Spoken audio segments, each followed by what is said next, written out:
deles eleito eventualmente sob a direção do próprio Cristo.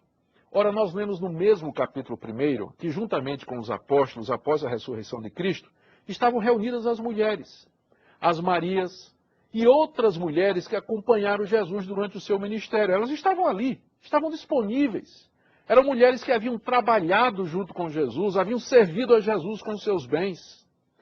A própria Maria tinha sido a primeira a anunciar o Evangelho. Quem, mais do que ela, teria direito a ocupar o lugar de Judas?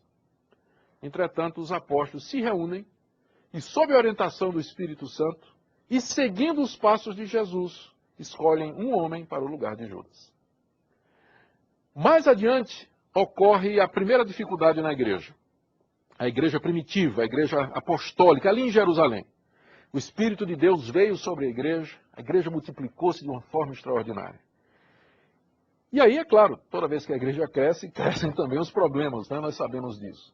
Até aquela altura, os apóstolos, eles não somente se dedicavam à oração e à pregação da palavra, mas eles administravam também a igreja, enquanto instituição com uma faceta social. Porque os membros da igreja têm as suas necessidades sociais também.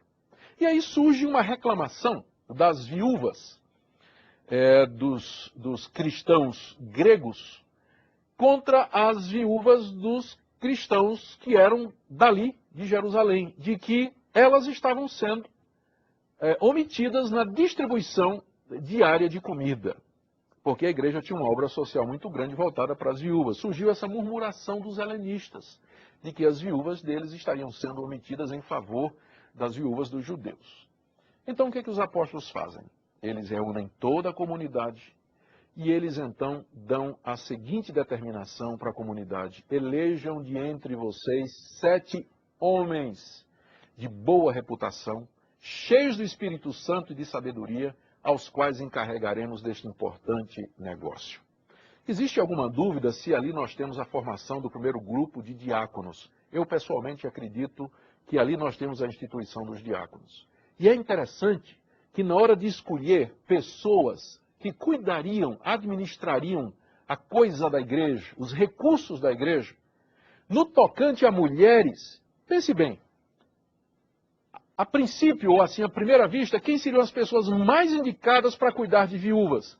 Mulheres qualificadas para isso. Entretanto, a orientação dos apóstolos qual foi? Escolham 7 homens que sejam capazes.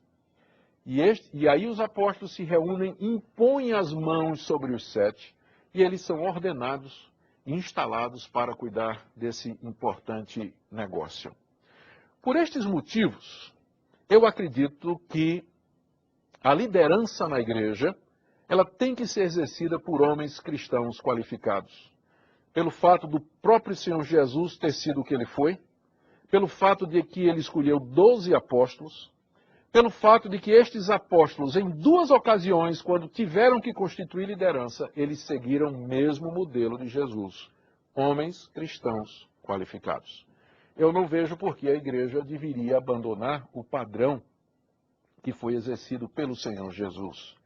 Por esse motivo, então, por estes motivos, eu acredito que a igreja, na hora de eleger, de constituir aqueles que haverão de lidar com o rebanho, de cuidar do rebanho, a igreja deve procurar homens cristãos que sejam qualificados para esse ponto. Vocês estão notando que eu estou batendo no ponto de que ele tem que ser qualificado. Porque não basta ser homem apenas, e não basta ser homem cristão, tem que ser homem cristão qualificado. A Bíblia traz em detalhes as qualificações daqueles que Deus preparou, chamou e vocacionou para exercer o pastorado, o pastoreio, a liderança do rebanho. Portanto, quando nós estamos insistindo no fato de que devem ser homens, não pense você que nós estamos sugerindo que basta ser homem e que já está qualificado para isso. De jeito nenhum, ser homem é apenas uma das prerrogativas. Ele tem que ser homem, cristão, consagrado, dentro daquelas qualificações que a palavra de Deus coloca. De outra maneira, ele está rejeitado para o pastoreio e para o ofício de presbítero, de pastor e de diácono. Mas agora vamos para o segundo ponto da nossa palestra, que é o caminho inverso.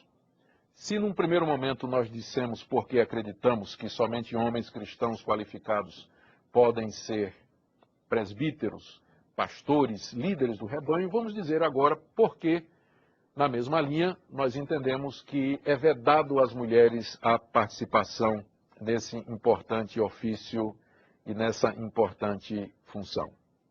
A razão principal é que existem vários textos da Escritura, na verdade eu me recordo aqui de 7 sobre os quais eu vou falar, que impõem algum tipo de restrição ao ministério feminino ordenado como liderança.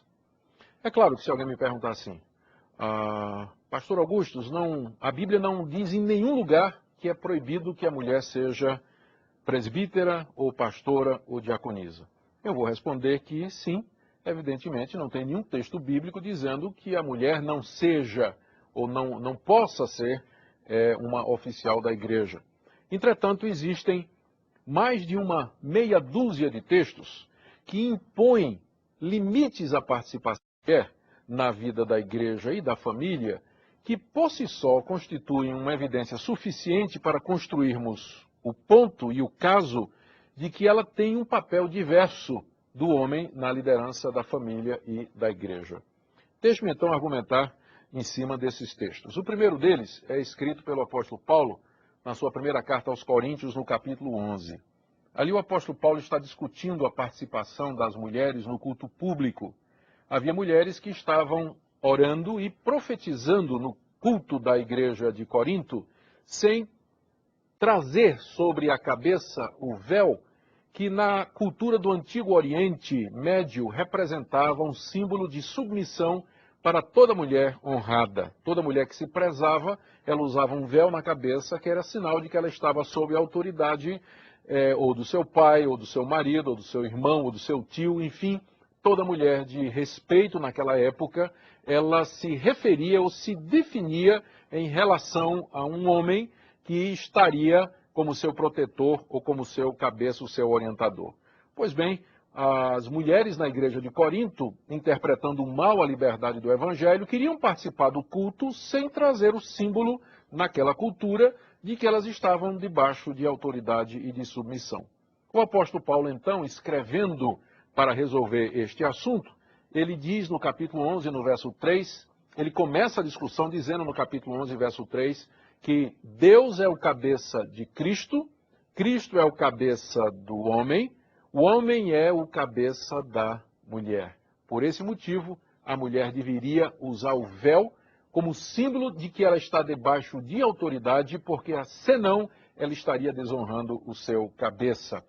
É claro, deixando o véu de lado, porque Paulo não está interessado numa peça de vestuário, o assunto ali não é moda, Paulo não faria uma discussão dessa por conta de uma peça do vestuário feminino, mas sim pelo que aquela peça e o não usá-la representavam no contexto, que era uma rebelião das mulheres contra a autoridade masculina cristã na igreja. Elas queriam participar em igualdade de condição. O argumento do apóstolo Paulo, no verso 3 do capítulo 11, da 1 aos Coríntios, é que existe uma hierarquia que começa na Trindade e vem até a igreja. Deus é o cabeça de Cristo, que é o cabeça do homem, que é o cabeça da mulher. Veja que esse argumento é um argumento que transcende as barreiras ou os limites paroquiais e sociais e culturais. É uma argumentação eminentemente teológica. Da mesma forma como o pai é o cabeça do filho, no sentido de que o envia e o filho se subordina a ele, porque é isso que cabeça significa nesse contexto, a ideia de autoridade. Da mesma forma, Cristo é o cabeça do homem, que por sua vez é o cabeça da mulher. Não tem como fugir às implicações desse texto do apóstolo Paulo. Ou seja, ele reconhece que a mulher tem um papel